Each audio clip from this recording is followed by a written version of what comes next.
Pernahkah Anda masuk ke dalam sebuah rumah dan langsung merasa tenang?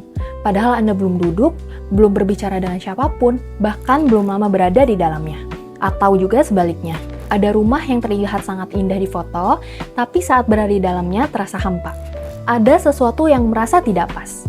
Dan menariknya, itu bukan hanya sekedar perasaan saja. Ada beberapa alasan kenapa beberapa rumah membuat kita merasa lebih nyaman, lebih fokus, atau justru lebih lelah tanpa kita sadari. Dan hari ini kita akan membahas bagaimana sebuah rumah ternyata bisa mempengaruhi cara manusia berpikir, beristirahat, dan menjalani hidupnya. Halo Mata Air Family, selamat datang kembali. Di channel ini, kami banyak membahas tentang rumah. Bukan hanya dari sisi desainnya saja, tetapi bagaimana sebuah rumah sebenarnya mempengaruhi kehidupan penghuninya sehari-hari.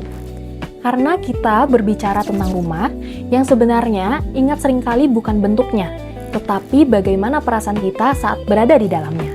Dan di video kali ini, kita akan membahas sebuah pendekatan yang menurut saya sangat menarik. Bagaimana arsitektur dan ruang bisa mempengaruhi psikologi manusia. Topik ini sering disebut sebagai neuroarsitektur. Dan meskipun terdengar baru, sebenarnya sudah banyak penelitian yang membahas hubungan antara ruang, otak manusia, dan emosional manusia. Kalau kita bicara soal rumah, biasanya percakapannya dimulai dari gaya desainnya. Modern atau klasik, tropikal atau kontemporeri, berapa kamar tidurnya, berapa luas bangunannya, dan semua itu memang sangat penting. Tapi itu baru permukaannya saja. Karena pertanyaan yang jauh lebih penting sebenarnya adalah bagaimana Anda ingin hidup di dalam rumah itu. Bagaimana Anda memulai pagi hari, bagaimana Anda beristirahat, bagaimana Anda menghabiskan waktu bersama keluarga, dan bagaimana sebuah rumah mendukung ritme hidup Anda sehari-hari. Karena rumah yang tepat biasanya terasa selaras dengan penghuninya. Dan menariknya, hubungan antara rumah dan manusia ini ternyata memang dipelajari secara serius. Ada sebuah pendekatan yang dikenal sebagai neuroarsitektur, yang mempelajari bagaimana otak manusia merespon lingkungan fisik di sekitarnya. Salah satu penelitian yang cukup menarik datang dari Profesor John Myers-Levi dari University of Minnesota. Penelitian ini membahas bagaimana ceiling high ternyata mempengaruhi cara manusia berpikir. Ruangan dengan ceiling yang lebih tinggi cenderung membuat manusia berpikir lebih bebas, kreatif, dan abstrak. Sementara ruang yang lebih rendah membuat manusia lebih fokus dan detail-oriented. Dan kalau dipikir-pikir, kita sebenarnya sering merasakan ini sejak lama. Ada alasan kenapa ruang seperti museum, galeri seni, atau bangunan ibadah dengan ceiling tinggi sering membuat rasa lega secara emosional. Dan ini menurut saya menarik sekali. Banyak hal dalam sebuah rumah sebenarnya mempengaruhi kita secara diam-diam, bahkan ketika Anda tidak benar-benar menyadarinya. Dan di titik ini, arsitektur sebenarnya menjadi sesuatu yang sangat personal. Karena setiap orang punya ritme hidup yang berbeda-beda.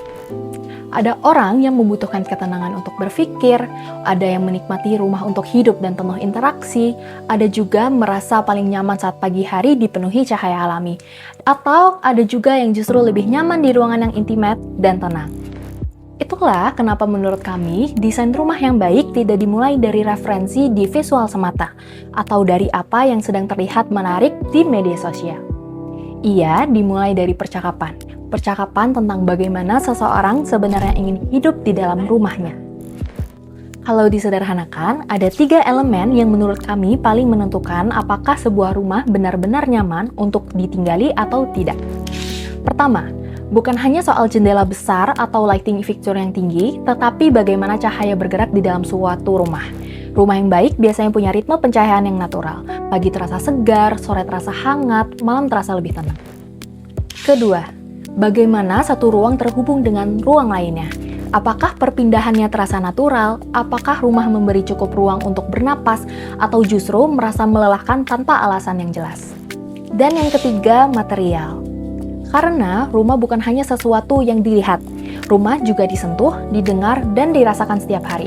Hal kecil seperti tekstur lantai, handle pintu, atau kualitas material yang kita sentuh setiap hari, secara perlahan membentuk pengalaman tinggal di dalam rumah itu sendiri. Mungkin itu sebabnya, rumah yang benar-benar baik tidak selalu terasa paling mencolok, tetapi tetap selaras dengan orang yang tinggal di dalamnya. Dan menurut kami, itu adalah bentuk tertinggi dari suatu desain. Kalau ada perspektif atau pengalaman pribadi yang muncul setelah menonton video ini, silahkan tulis di kolom komentar. Saya selalu senang membaca bagaimana setiap orang ternyata punya pengalaman yang berbeda terhadap rumah yang mereka tinggali. Dan kalau Anda sedang berada di tahap merencanakan rumah, mungkin percakapan pertama yang paling penting sebenarnya bukan hanya soal gaya desainnya, tetapi tentang bagaimana Anda ingin hidup di dalamnya. Kalau Anda ingin mendiskusikan lebih lanjut, tim kami dengan senang hati bisa membantu. Sampai jumpa di video berikutnya.